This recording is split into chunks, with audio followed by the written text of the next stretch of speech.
roundup. Kind of our first order of business, we have enough people here for a quorum between Terry and I here in the room and the folks that are online. With that being said, first order of business is to review and approve June's minutes. If you haven't looked at them, take the next 2 minutes to look at them and review them, and then we will vote to approve.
Does anyone need any more time? If not, somebody say something? Nope. Can I have a motion to approve the June's minutes? So moved. Have a second? Second. Let the record show Ali second. We'll take a vote. So Terry and I in the room, we'll raise our heads. We'll go around the screen.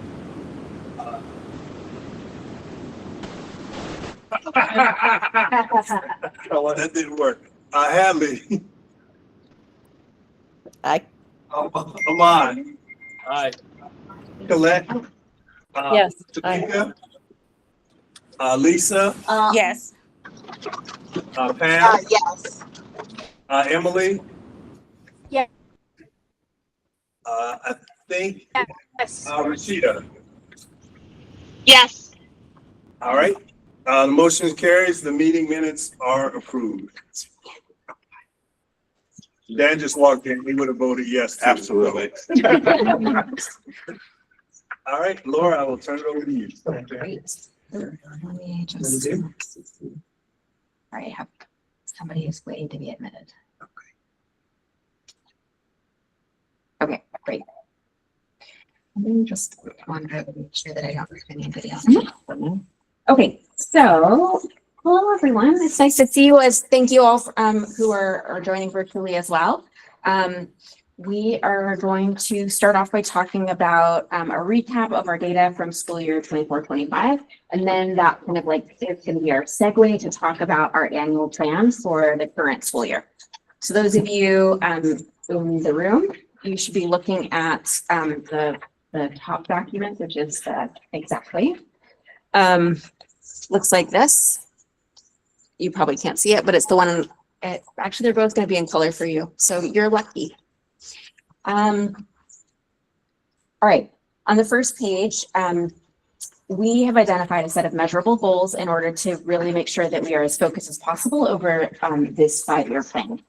So we defined the things that we care about, how we can measure it, and then for this conversation, we want to share a little bit about like how we're doing based on what we see over the course of last year, and then sharing our goals for 25-26. So kind of going row by row, we care that our schools are objectively high quality. The way that we measure that is our performance ratings on the PTSD and OSCE frameworks. We don't yet know, we won't know for a little bit longer. We think it's possible that all 6 of our schools will be tier 1 or tier 2, but it's possible that we may have a tier 3 school. It just depends a little bit on how our data ends up being compared to peers citywide, which we should know soon, particularly with our growth data. So our goal for 25-26 is again that all 6 of our schools would achieve one of the top 2 performance ratings. We will talk a little bit more about like the drivers of that rating in a minute. So, you know, if you are curious about what's underneath that, we'll get into more depth. We also believe that it's really important that families also have confidence in our schools and believe that they're excellent. The way that we measure that is through student enrollment data. We anticipate that we will be at or very close to 94% enrollment for the school year. We're like, I think, just shy of that now. And we believe that we will get to count day sort of, you know, right at the same level. Our goal for 25-26 is that we are stable, that we will maintain 94% enrollment, which is the reason that we're keeping it constant is because we're going through a lot of change in this moment. And so we want to be able to give our new student recruitment team an opportunity to like get set up and launch. And we're continuing to do the work of really trying to invest in our school experience. We know we're navigating a lot of change with a number of new principals this year. The next area that we really care about is that great people want to come to DC Prep and stay at DC Prep. So we measure that through staff retention. How we're doing is outlined here. So you can see our offer acceptance rate for teachers. Our big priority for 25-26 is that we retain all 6 principals because we know that the longer we keep our principals and the stronger they are, the more stable their schools will be. Make a good point on this third one, that staff retention is a good way to measure that. I would have thought of the one above, families believe our schools are excellent. Student retention might be a similar measure. In other words, if everybody, if we're at 94%, everybody loves us, but we have no recruiting ability to get new students in. Nobody's ever heard of us. Obviously, it doesn't relate to families believing our schools are excellent. In other words, recruiting is different from families believing our schools is excellent. Yes, some of these measures, there's some of the for each of these categories, we have multiple measures, and this is kind of like the top line goal. We also know that the stronger our enrollment is, that will be a product of retention, but also, like you said, bringing in new students. A big driver of that, from what we've heard from families, is whether or not our schools are top tier.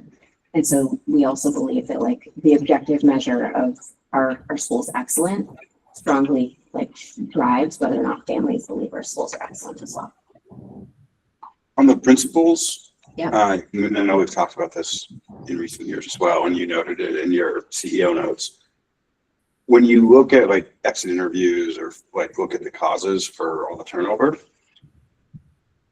is there themes? Is it just burnout? I know that somebody moved to California, which may have been different, but like it just seems like that is so important, and you guys have identified it as important. Is there learnings from the people who have left?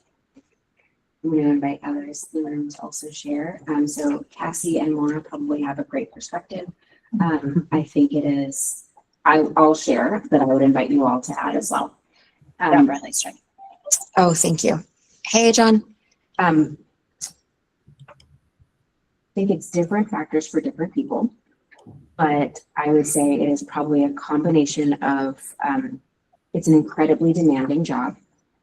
It takes a ton of time, and you feel a lot of pressure from like many different directions, like from your staff, from the families, and from your students. And I think the more our principals feel like they know what to do, are strong, and they have a strong team under them, like the easier it is. And one of our challenges has been when we lose members of core teams, you know, either because like we promote them into principal roles, or you know they move somewhere else, or they decide they don't want to be doing X. You know, it creates a tremendous pressure on our principals to feel like they can kind of keep all the balls in there.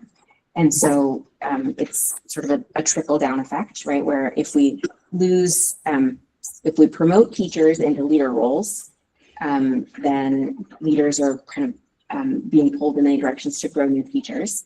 If we promote leaders into many directions, and I think it's just Can I ask someone to?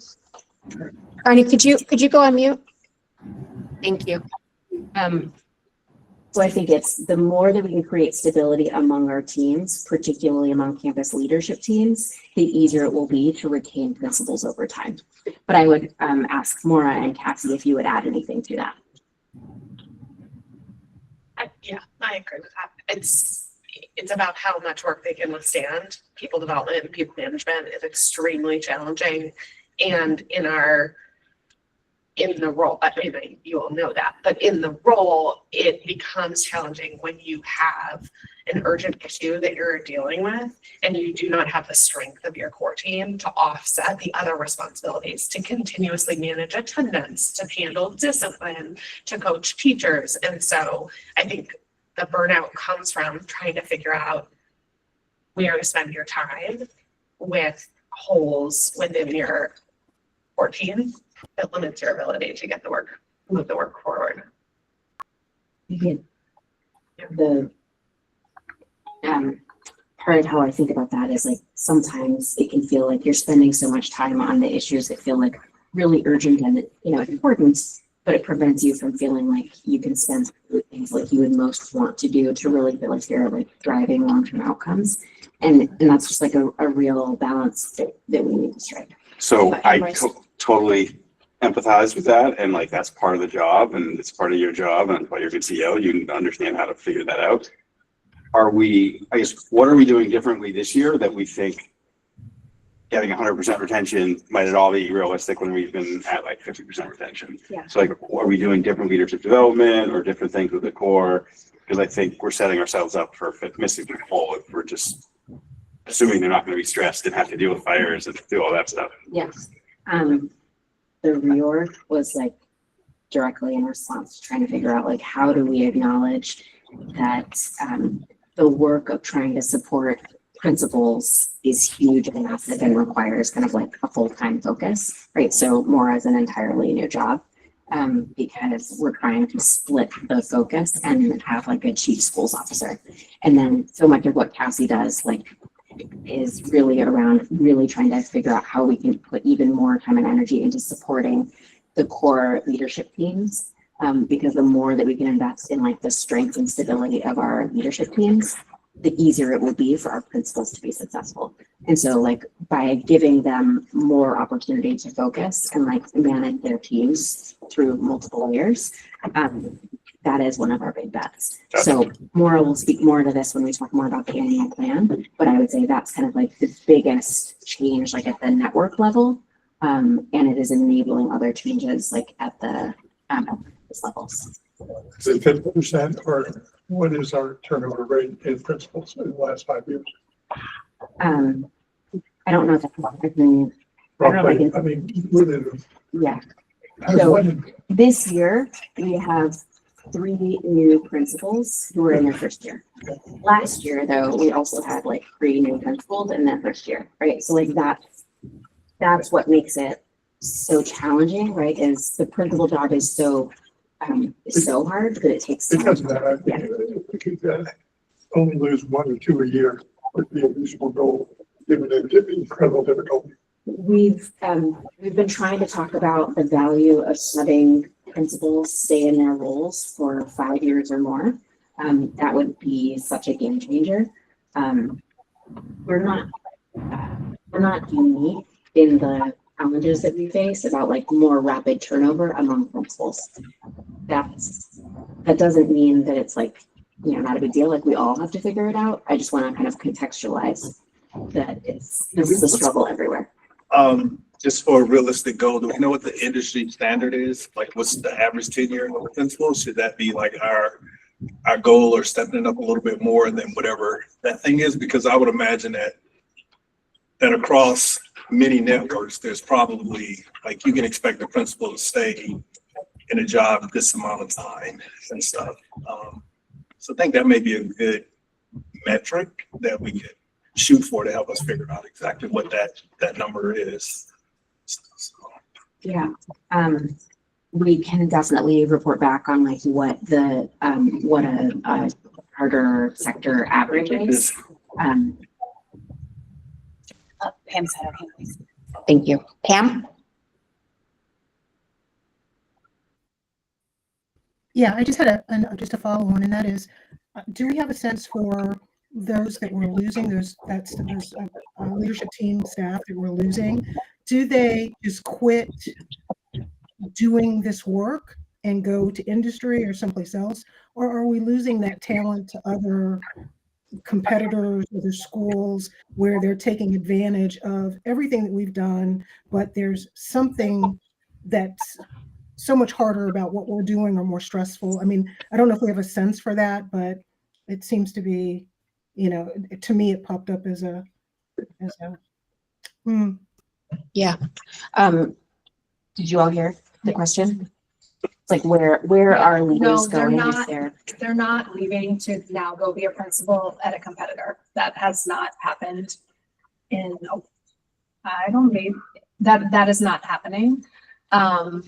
One moved to California, is now working in a nonprofit sector. Two really are just taking a break, fully, as far as we know. So it's really people trying to take a break and set like a pretty different trajectory for their lives.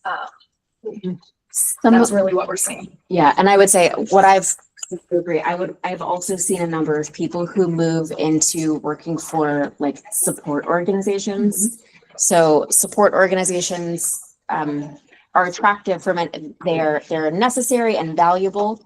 And there's something that is different when you work for an organization that is like a layer removed from like the day-to-day realities of running schools, because you don't have the same types of issues with navigating X happened with a student or with a parent or with a staff member.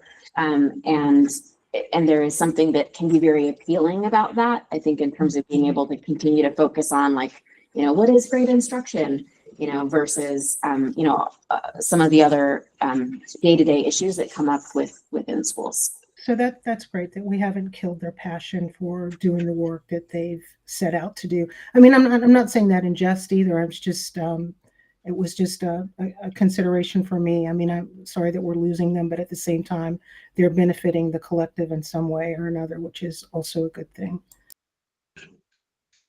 Yes, I just wish that we could benefit the collective a little less and keep Yes, it 100%. But so it goes. Hopefully it will all, make us all better eventually.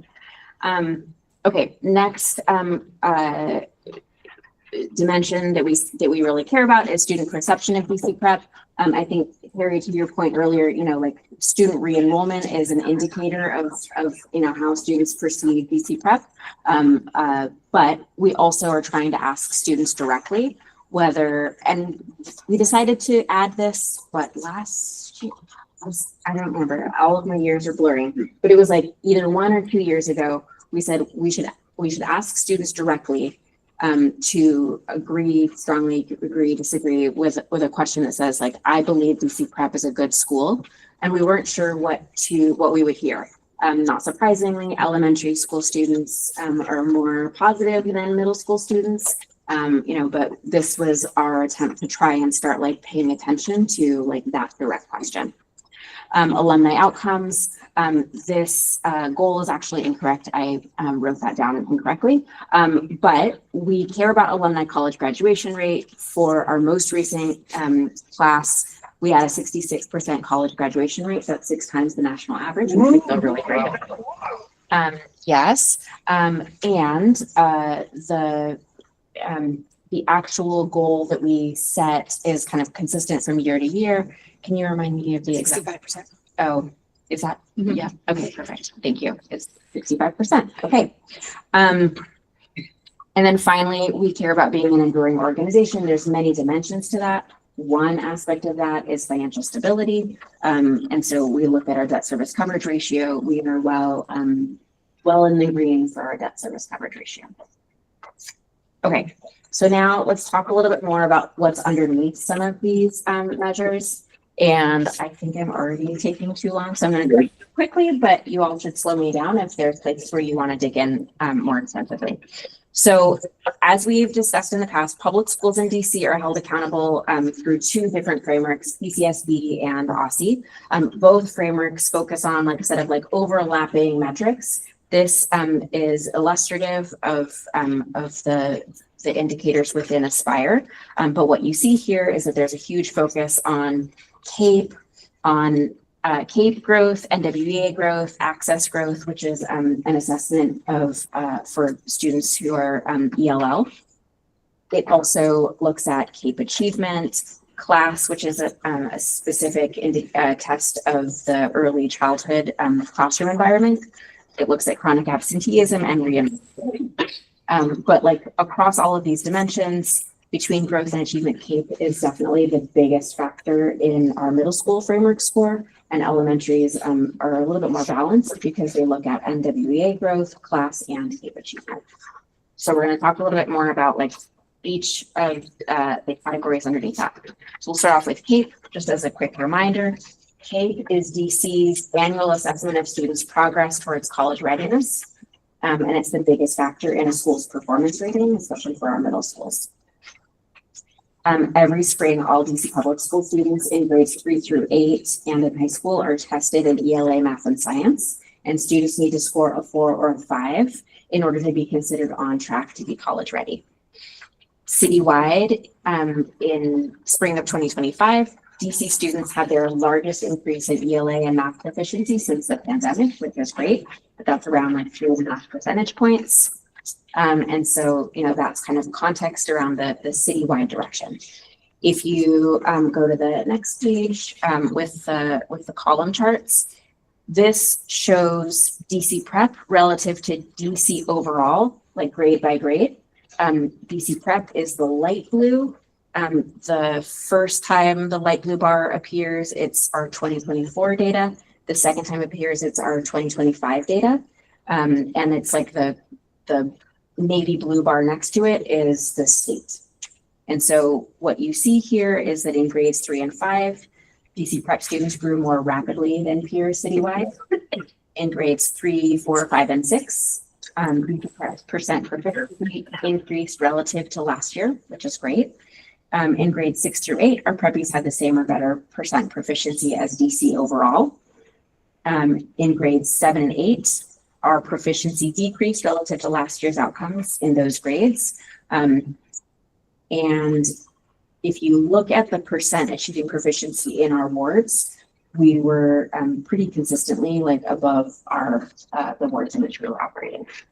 Is the argument or the explanation for why we do better in middle school than elementary just that we kept the students longer? I mean, because it was the same in math. I would agree that it's, Yeah, that we're admitting new students all the way through 6th grade. And so the longer that they are with us, the more time we have with them. And sometimes we're receiving students who are new to us that have pretty significant academic gaps. And so, yeah, historically, our 7th and 8th grade data has always been our strongest. I think, as you can see, it decreased. It still is strong and is our strongest, but it decreased from 2024 to 2025, which we retroactively attribute to a very intensive focus on 3rd, 4th, 5th, and 6th, which we saw growth there, and we did not see the growth in 7th and 8th. So we're really thinking about how we can learn from that and be more focused all the way through. Which grade do we historically get the most new students in? I just remember years ago when at Edgewood, and they were showing the fourth graders, and I remember the principal saying that we got significantly a lot number of new fourth graders, which is why the fourth grade scores were so much lower than fifth, sixth, seven, and eight. I just, historically, is that still true that we get probably our precious number of new students? Would you say, is it that grade or a different grade? It does vary year to year, but Okay. in our tested grades. Yeah. It's definitely, tested grades specifically, it's definitely between third, fourth, and fifth grade in that range. Sixth grade, we do admit new students, but relatively few, and then as Cassie shared, we typically are not admitting any seventh grade. On the next slide, so I'm looking at this one. This shows the growth from 24 to 25 at the school level. And when you look at the growth that we saw at several of our elementaries, it's really notable. Rashida was texted today to say that we were featured on a slide from the PCSB broadly, as having some of the strongest growth in the city, which is very exciting. So I think it's just a good reminder of what is possible. One of the things that I thought was particularly exciting about this was on the left-hand side, you see full school ELA 4+, and on the right, you see 3+. So 3+ are students who are kind of approaching proficiency. So that's not kind of our standard, right? We care about getting kids to 4+ because that means that they're, kind of on track to be ready for college. But seeing that there's also an even larger increase in the percentage of 3+ is also encouraging, because it means that we're moving students who are kind of further behind faster, which puts them kind of within striking distance to be able to achieve 4+ this year. Question, do we have any growth in 5+? I know that those students are kind of few and far between, or wouldn't be a 5+, I guess just a 5. I don't know. I don't Okay. know. It's a good question.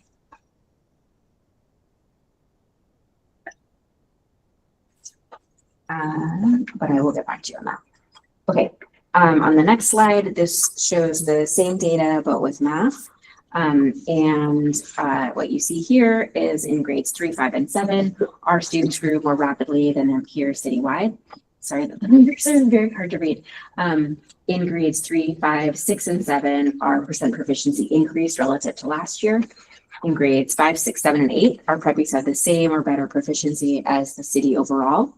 In grades 4 and 8, our proficiency decreased relative to last year's outcomes in those grades. And in 2025, the percent achieving proficiency in our wards was higher than in the wards that we are operating in.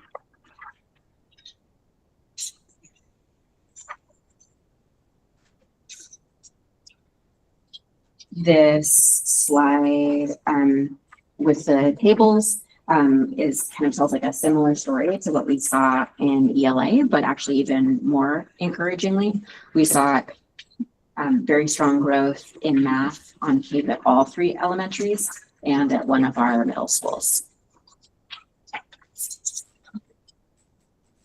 So what we make of the CAPE data is, I think, what Cassie just alluded to, right? Was in the grades where we spent the most time and energy, we saw the strongest growth. And we, I think, can diagnose now that we spent every year is sort of is responsive to the year ahead of that.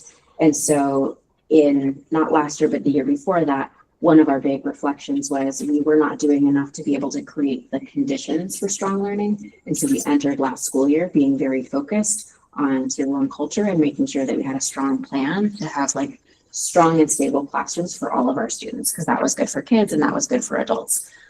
I think we would agree that we didn't pivot fast enough and hard enough to really kind of drive academic outcomes.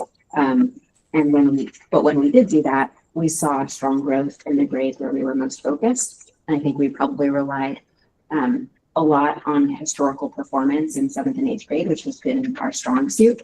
And this was a good reminder that when we don't keep kind of, pedal to the floor in all of our grades, that we see it. And so that's a good lesson learned and something that we're paying a lot of attention to this year. Would you add anything, Cassie? What's our, two questions. Growth goal and big picture goal. So I'll ask big picture goal first is the goal, maybe it's unrealistic to say that 90% of our kids are gonna be at fours, but it's like ultimately is our aspirational goal that we have 75% of our kids going a four? Is it 60%? I guess that's the first question. And then we have like hardcore growth goals every year and stuff. So just kind of how do we stack up with what looks like we have some big areas and then there are some smaller growth areas, but overall, how do we think we did? So like we had 7.3 was our goal, like 10% growth that year. Was it 5 and 7.3 is good, or was it? I guess that's what I'm asking. Yeah.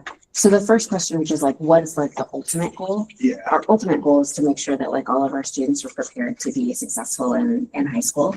And so I don't think we've necessarily said that means this percentage are at like a certain, 4+ like ultimately. I think our focus has been more around like over this 5-year stretch, how far do we think we can get our students? And we've been trying to create a trajectory that would like build back to like pre-CAPE level or pre-COVID levels. One of the challenges that we face now is that there's going to cities moving away from the use of CAPE, which so we will need to think about like how we measure the goal going forward. Your face is exactly kind of the face that we all have, right? Which is just like, yeah. So we will need to share. This is a very new development, so we will need to come back and share more about like what we're learning and how we're planning for that. But I think that our goal has, the way that we've always talked about it has been, we want to see transformational growth, and that is far higher proficiency levels than what we see. Yeah, I don't know. Maybe the big picture goal is not the answer. Maybe the goal is like our goals are growth. Like, hey, we want to see people grow. I don't know. Just Yeah. Do you want to speak to that? Well, we also, for every student, we do have individual growth goals. Yeah. And so we are also very much paying attention to those. Those can be harder, like there's a data lapse. We haven't gotten all of our growth data yet. Yeah. Last year. Yeah. But we do have individual growth goals for every kid. And then we have tried to take the assessments we can monitor on a more regular basis and set growth goals for them and try to measure progress towards those.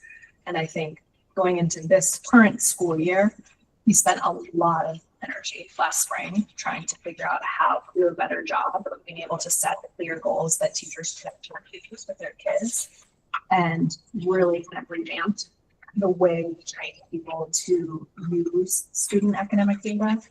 And when we talk about the school plan, I'm sure we'll talk more about that. But I think we had a lot of lessons learned in like, how are we helping people who are on the ground like use the data in a more meaningful way to drive better growth? Question, and let me know if it's further in the packet, but are there any trends or takeaways about like economically disadvantaged in particular, knowing that's going to be like weighted higher on Aspire in the future?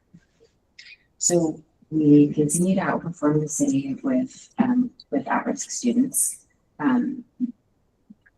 Same, like maybe your next kind of question under your, like, what, beyond that high level trend, like what Yeah, else? that basically is the question. Like, do you feel like these takeaways, which are really good, are you also seeing that strong of a takeaway with at-risk in particular? And I'm tying back to, I know you said, you're trying to, we want to be the, top 1 or 2 levels, and knowing that that's a higher weight.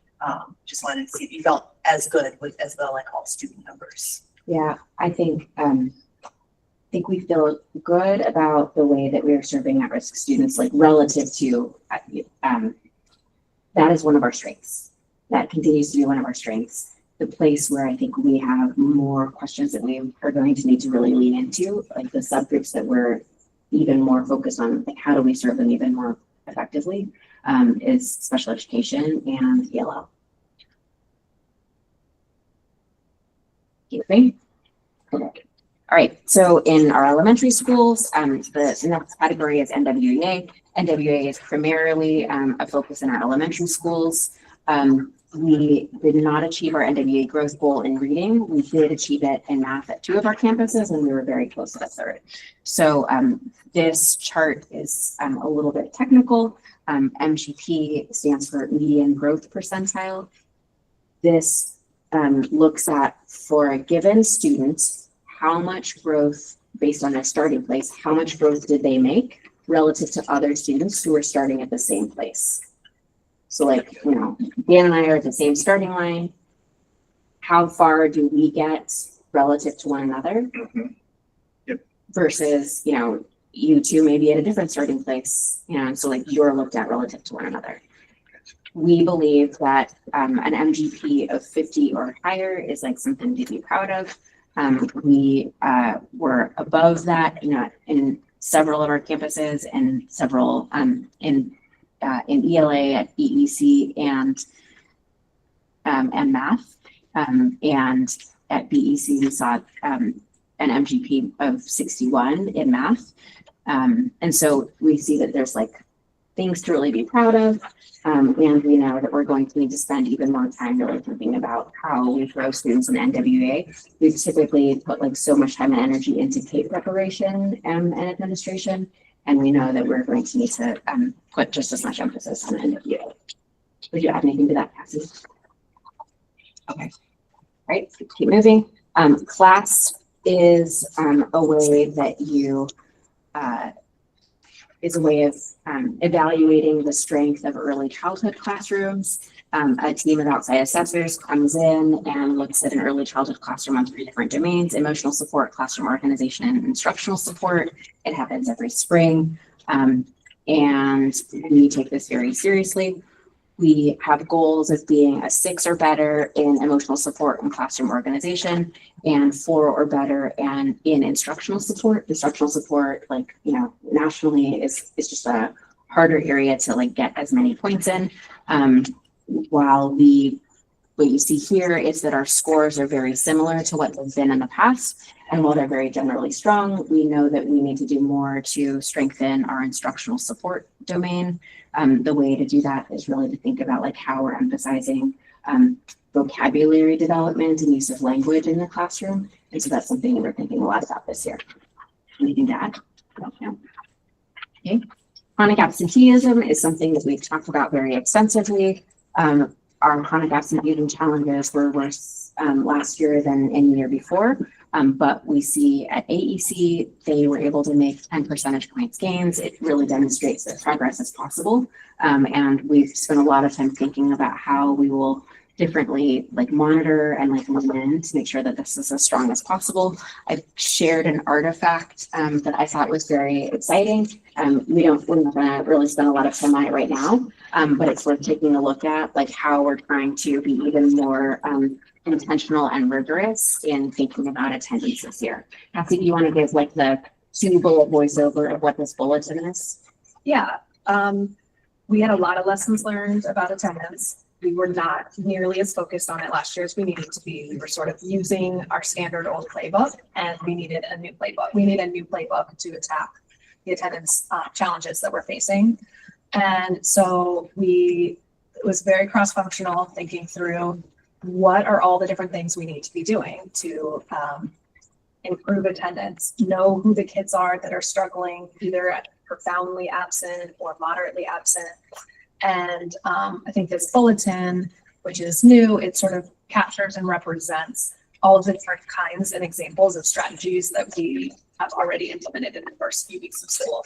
And we're already seeing our consistently present data for the opposite of chronic absenteeism be much stronger in the first 2 weeks of school compared to last year's data. So we're doing a lot of early intervention with parents and families and kids themselves directly. And we have attendance advisors in every classroom and a lot of partnership between our operations team and our campus team and our teachers to really try to figure out the root cause and solve for it. Yeah, I would say, as a parent from orientation and back to school, the principals have been hitting it. I've also been getting a lot of texts like, hey, just a reminder, we need to get your kid, you need to get your kids here on time.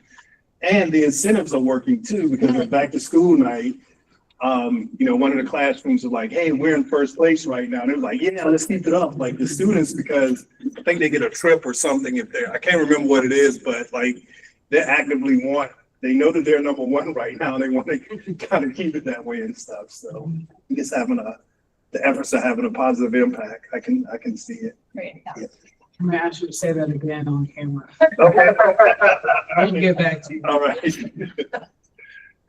And I think in this bulletin, if you read some of the anecdotes, they illustrate the kind of work that goes into the more intensive needs. So those are like strategies that we're trying to do for everyone. And then for the kids for whom we're already seeing, in the first 2 weeks of school, they missed 2 or 3 days, like what kind of intensive planning they have to do to try to change the habit. Yeah, I've told Laura, I go at the award ceremony. I don't think we have hard data on it, but we could probably get it. Like they'll always give out the attendance awards, and then they give out the grades awards, and it's always the same kids. The kids that have the highest attendance are the ones that are on the honor roll. It's like almost a 1-to-1. It's Yeah, the same group of yeah. kids. And we looked at data from last year, which we had not looked at through this lens, but all of the students last year who were new had on average 10% worse attendance than students who were returning. So we also really tried to target all the new families to be like, this is a habit that you need to build. So hopefully we'll see it really pan out. Let's talk about re-enrollment. Our re-enrollment rate is not going to be finalized until early October, but it won't be like kind of published and visible until fall of 2026. So it actually takes a long time. But what you see here is our re-enrollment rate from 22-23 to 23-24, because that's the most recent like publicly available data for us. And then you see the bottom row, which is like our best estimate, our best calculation of what our re-enrollment rate will be from last year to this year. And so what you see here is it looks like AEC re-enrollment is lower. I anticipate that's because of the move to a new location. And I also see kind of a change at AMC. And I would hypothesize that was because like it was a tough year for AMC last year. We had a couple of teachers who resigned early in the year last year, and that made it very challenging for the campus to like fully kind of like hit their stride. We also had our principal was out on maternity leave, and so there was like just people who were trying to play different roles to be able to like keep the campus moving in the same direction, but it's just hard when there's change. And so we are paying a lot of attention to how we support our campus leadership teams. And I think that this will be a stronger and more stable year. Was there a difference by grade or was it kind of all over the place? Or did we go like, oh, our second graders decided not to come back, or our seventh graders decided not to come? Or was it kind of like all over the place? I don't have the answer to your question. I think we can definitely get that data. What I can say looking historically at that is it does tend to fluctuate a lot year to year. And sometimes you'll see this trends that Laura's referencing, like there was a teacher vacancy in this classroom. So we had low re-enrollment rate, Yep. But more often than not, it sort of feels a little bit random and it changes year to year. Yeah. Like you might at the school level when it's all aggregated see that trend. Okay, cool. The next category is access testing. Access testing is for students who are multi-language learners. For students who qualify for ELL services, they take the access test. It looks at 4 different domains: listening, speaking, reading, and writing. And once you achieve a certain level of proficiency, then you kind of test out of needing these language services. And so this is something that we're responsible for, but it only counts if we have a student population of a certain size. And so we only have an ELL community that is large enough at 3 of our campuses, BEC, EEC, EMC. At other schools, the number of ELL students is very, very small. At the schools where we do have enough ELL students for, well, across the board, I think there's more work that we need to do to make sure that we are really monitoring and supporting like the language acquisition for all of our ELL students. You see there's like a notable gap here at UC. And so we're doing a lot of work now to think about what we need to do differently, and hope to be able to report out more on like the additional strategies that we will use later this year and going into the future. So anything else to add? Okay, so all of this was to try and set the stage because like I said before, every year sort of like we take the learning from each year to think about what we need to do in the following year. And so much of the emphasis here is around the realization that like there are places where we need to better monitor our data in order to kind of be problem solving that much more responsibly.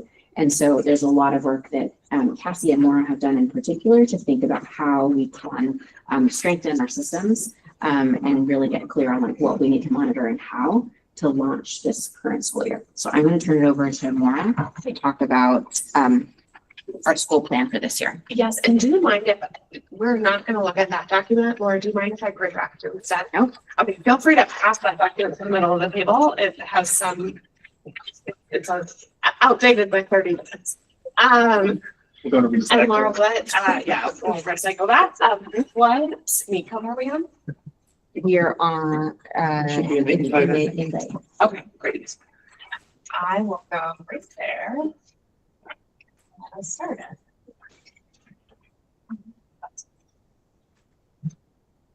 Bye-bye, I'll be on the screen. in a minute. Thanks. Sounds good. See you. Bye, Terry.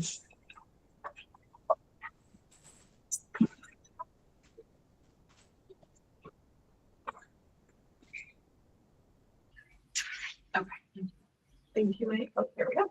Thanks. Okay. And then jump right in.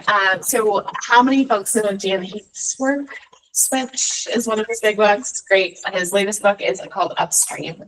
And so our annual plan is based on this idea that we need to follow the data. The examples that Cassie gave are the examples that highlight the ways that we're pursuing our annual plan already. This idea that if we go upstream, if we figure out not just that kids aren't coming to school, but why they're not coming to school, that if we figure out, well, all of these kids live in the same area and they're all having a transportation challenge, or if there's a trend where our students need their school uniform to be washed on a weekly basis, we're going to provide those services. We're going to go to the root issue. And so we spend a lot of time this summer with our staff thinking about, you cannot go upstream. You cannot solve the root issue if you do not know what the root, if you're not studying the data and you don't know what data to look at. And so everything that Laura just framed is the work that we've been trying to do to clarify if I'm a leader, I am on the hook for a set of data that has to be my priority.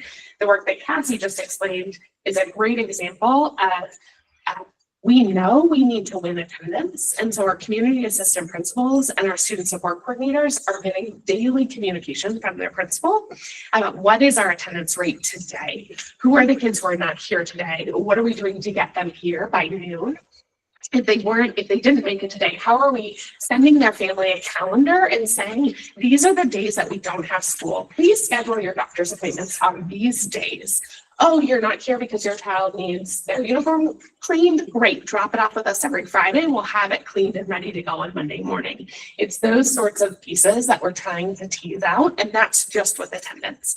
But what we found was when we talked to our leaders, many of them, including our principals, so Dan, I think this goes to your bigger question about principal retention. Many of our principals said, like, there's so many things I'm responsible for. I cannot keep track of all the things I'm responsible for. I do not know how to manage the people because I'm responsible for a team of 5 who then manage a team of 5 more, 6 more, who then manage 50 plus teachers, 400 students. And we realized that in order to improve the clarity that our principals need to lead, we needed to improve the clarity of our goals and what data we wanted to follow. And so our annual plan is focused on this idea of follow the data, work as a team in order to fuel the growth. It's pretty straightforward. We're going to spend a lot of time helping our folks understand. I don't know why you're meeting about the incentives, because the incentives are not the thing that we're focused on right now. We're focused on why the kids are not here. I don't know why you're talking about this random other thing. We're talking about our M-Class data, because our M-Class data is the data that we get every 10 days that tells us whether or not our kids are growing in reading. And so we realized a lot of the work that we did across our academic and talent team last year was identifying that people weren't always clear what they were most getting feedback on and where their gaps were in their performance. And if we could better clarify and narrow in on, here's the thing I need you to get better at right now, or here's the gap that we're seeing with this group of students and how we're trying to intervene, we could make more traction, recognizing that there's always a million problems that we could solve. So if we think about all of that, then we get to what Laura presented, which is our big goals for school year 25-26. Something that is notable here when we went to the NWA data, we spent a lot of time as a network talking about CAPE. We spend a lot of time as a network. We shut things down the week of CAPE. Every member of the home office is on supporting our schools. We actually get, here we go, 34 points for NWA. And so our growth metric at our elementaries, which we test our kids several weeks after CAPE on NWA, we test them toward the end of the year. That's actually our more important metric in our elementary schools. And so it's an example where when we put this information in front of our leaders and we said, what are you really responsible for? How's the data going to demonstrate the growth that you've led to? They are highlighting, I want more time on NWA. I want to be measuring how kids are growing in our elementary grades. And I think also to your question, Dan, you said like, where do we expect we see growth? One of the data points that we looked at when we were working on this annual plan was the number of second graders who started with us in preschool were not reading on grade level. And we realized that if we just look at that number, there's more intervention that could happen. We have a real opportunity to grow kids earlier and at an accelerated rate. And so that's why you see us working on reading, focused on our M-Class intervention programming and thinking about how do we get kids into smaller groups and how do we study why they're not growing. And so you'll see that as I keep moving, these data points are the same as last year, but you will, or these big ideas are the same as last year, but you'll start to see some of the ways that we mapped out the school plan. So we're really focused on how we grow and retain our principals and grow and retain our leadership team based on the key data points that we know have the greatest impact on a strong school. In order to do that, we needed to think about what strategies we're going to implement that are different from how we've been driving leader development in the past. The first one is ensure leaders know their individual goals and ground all development in pursuit of those goals. Here's one of the examples of what that looks like. In principal cohort 2, so principals come offline every Thursday for development. One Thursday a month, we are just meeting with the elementary principals one-on-one. So a 2-hour meeting with the PEC principal, a 2-hour meeting with the AEC principal, and a 2-hour meeting with the EEC principal. Cassie's team, the program team, cycles through based on the leaders that they support. So Tara Iqbal, who supports our community assistant principals, comes in when we talk about the community assistant principal for each campus, and we say, where are they performing in relation to their key hawks? What is the attendance at Benning Elementary? What is the reason for that attendance? How are they responsible for the strengths and the growth areas? What is the work that Tara is doing with them? What is the work that I am doing with their principal, so their principal is doing with them? That's an example of how the reorg is playing out in our work. We have more capacity from Cassie's team coming in to provide targeted content development. And then my job with the elementary principals and Emma Vivona's job with the middle school principals is to say, how are we supervising people on a daily basis to make sure that they are focused on the work that we think is going to have the greatest impact? That's one example of how this plays out in principal cohort.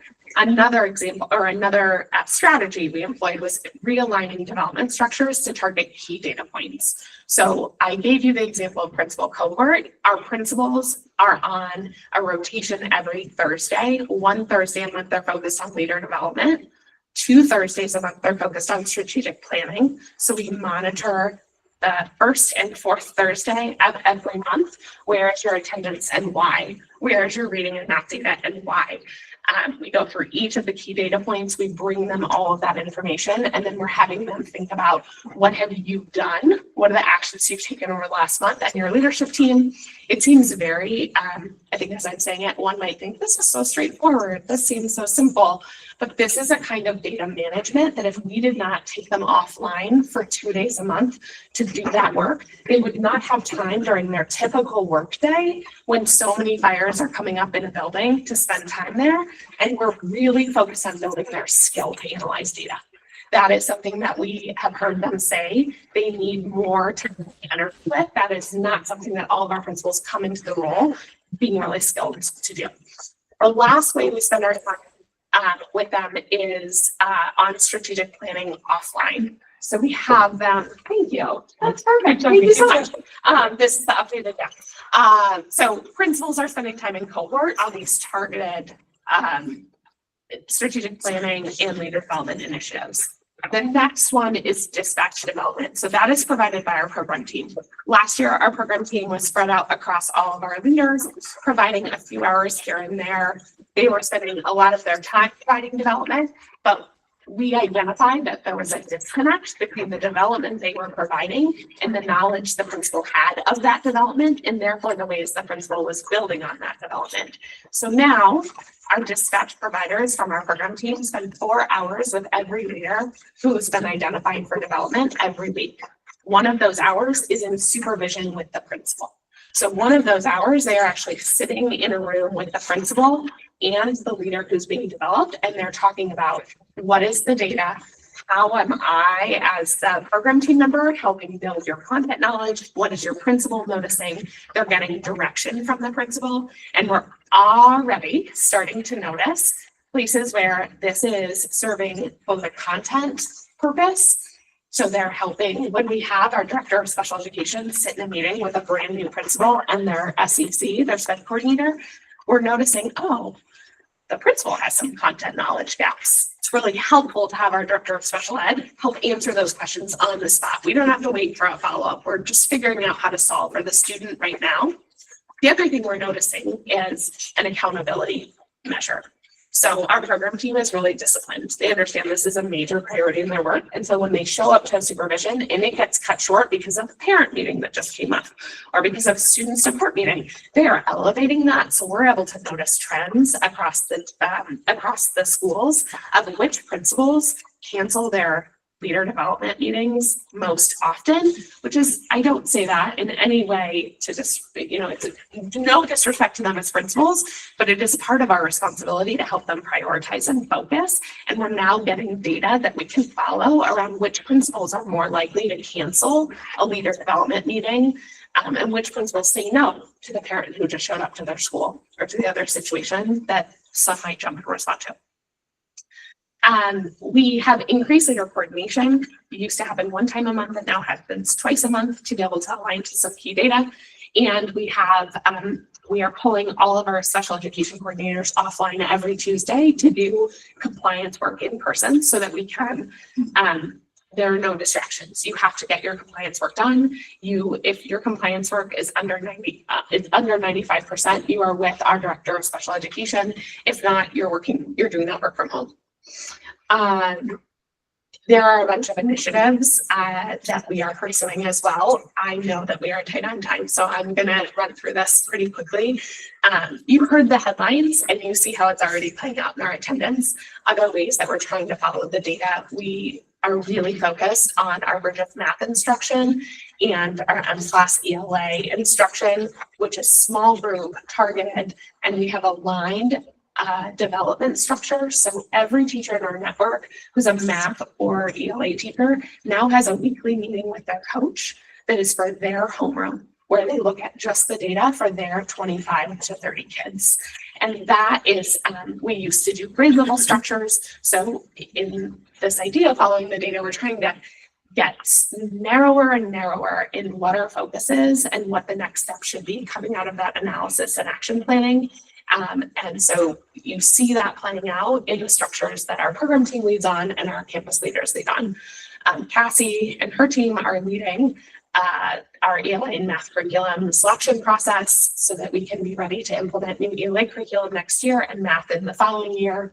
We're continuing to build a culture of reading. We've implemented pause time, Pick a Wonderful Story, and that is happening in all of our classrooms during advisory.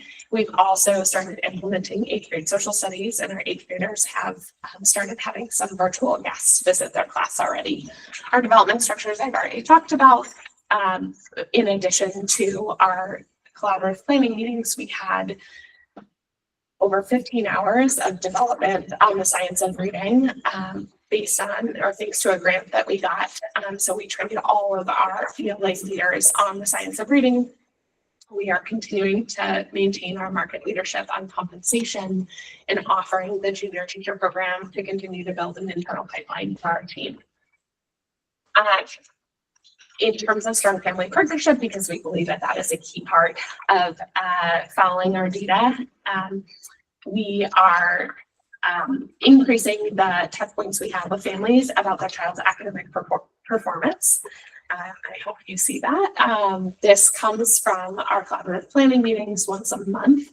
Teachers are summarizing all of the kids who need additional follow-up. And our Wednesday PD, we call them our threshold meetings that happen once a month. Every child of concern is discussed by the staff in grade levels or homerooms. And part of the next step coming out of that Wednesday meeting is to schedule a meeting with their family to talk about the supports that we're putting in place. So we are thinking about them as some stopgap measures to make sure that kids are not slipping through the cracks. And in terms of ensuring that we will be an enduring organization, we welcomed our folks to AEC. We're building a plan to ensure EMC has a renovated school building. We have reorganized the home office, as Laura mentioned, and we're continuing to connect master schedule, student evaluations, and student profiles in how we design IEPs. We think that is a key lever to improving the outcomes for our students with IEPs. That is where we're at. Laura referenced the 5-year goals, and that's the annual plan. That's the annual plan. Thank you. Okay. All right. So given time, here's what I'm going to suggest. So first, I'm going to back up and acknowledge like a miss. Tirsa feels like she's been around forever. But this is her first board meeting. This is our first board meeting. And so everybody welcome Tirsa. Tirsa is our new Chief External Affairs Officer. She has been in the role for all of 2 months. 2.5 now. 2.5. Oh, 2.5. I mean, no wonder. Yeah, 2.5 months, but feels like already very familiar because Tirsa was a parent with us and a member of our board. And so we're very happy to have her in this new capacity. So sorry for not introducing at the very beginning. Why don't we do this? Let's go into closed session now, and we'll do a school tour at the end, so that way we can like just make the best use of like the flow of the meeting. Does that sound good? Yeah. Okay, cool. All right, so everybody can leave except Dan and Tirsa. Governance on the agenda. No, we will. We're going to have an opportunity to celebrate Mercedes, but since she's not here tonight, then we will find another time to do that. So Mercedes is wrapping up her time with us because both of her sons have graduated from BMC. Okay. We've had some fun.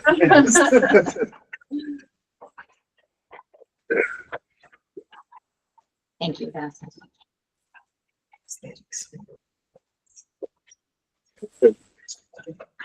Okay, all right. I think we need a motion to go into closed session. Yes, can I get a motion to go into closed session? Bye, Second. everybody. See ya. Thank you. Thank you. We have a second, so we'll go around. Pam, Aye, yes. Lisa? Mika? Yes. Clyde? Yes. Colette? Yes. Chevy? Yes. John? Yes. Terry? Yes. Emily and I are Yes. yes, and Rashida in the room, and Dan, so the motion carries. We're now in. Okay, great. I'm gonna pause the recording. Give me 1 second.